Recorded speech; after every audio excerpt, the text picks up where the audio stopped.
Friday, we'll be back in the 70s, we'll thaw by then. But hey, we're dealing with that same cold blast here in Alabama. You gotta love the fickle Alabama weather. It's up and down and all around. You never know. Yeah, and this time of year we go through some seasonal shifts. So, it just kind of is what it is here in Alabama. It's what we have to brace for when we have these polar plunges, and that's why we had the ice this weekend. But fortunately, there's always a silver lining in our forecast, it seems. If you don't like it, as the saying goes, just wait a few days and you'll see something new. So if you didn't like the cold, just wait a few days because it's going to be very warm again.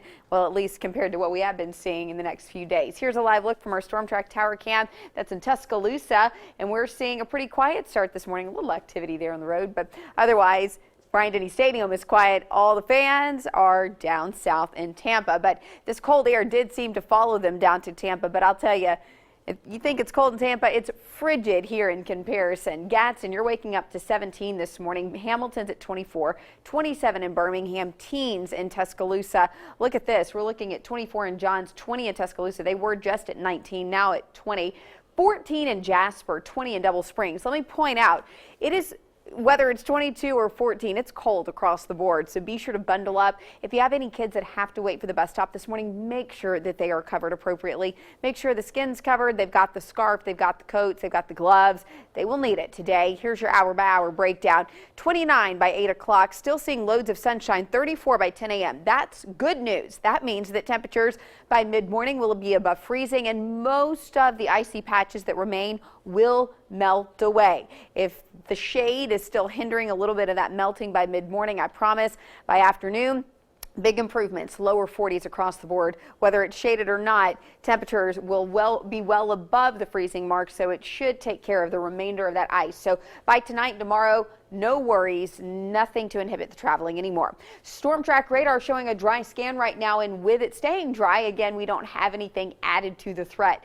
But what I'm watching is the next chance for some wet weather. Okay, here we go. Remember that blue line? We were tracking it all last week. That's that freezing line. That freezing line is retreating back to the north and to the east, taking a lot of that cold air with it. Now we're going to be looking at the chance for some wet weather. Although it stays high and dry today and even tomorrow afternoon, temperatures tomorrow actually rebound nicely into around 60, but we could see a few showers move in late Tuesday night into Wednesday morning, and then these showers get out of here pretty quickly. I think most of the wet weather on Wednesday stays kind of along this Interstate 59, Interstate 22 corridor and points north, and then it looks like anything south of Birmingham stays really dry. So Wednesday night, dry as bone. Thursday, we'll be seeing a mixed sky, but check out what else we'll be seeing on Thursday.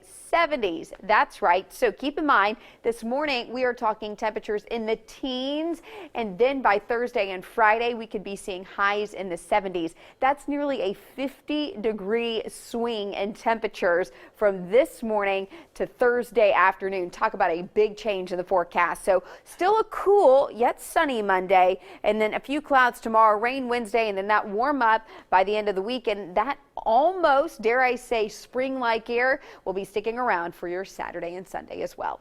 And that's a look at your Storm Track 7-day forecast now.